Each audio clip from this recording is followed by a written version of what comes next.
ده الكهف اللي انقطع فيه الحكيم الشمردل عن العالم عشان يحمي الكنوز الأربعة.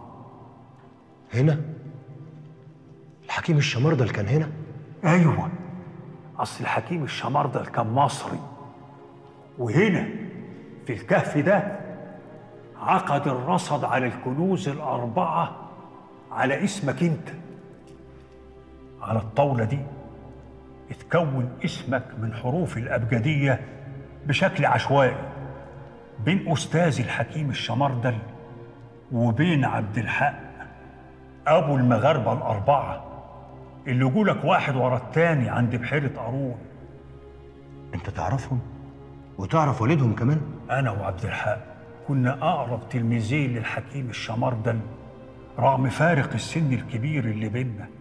هو من المغرب وأنا من مصر، يعني من المشرق. الحكيم الشمردل كان خوفه الأكبر إن الكنوز الأربعة تقع في إيدين قوة شريرة فيعم الضرر في الأرض وينتشر الفساد.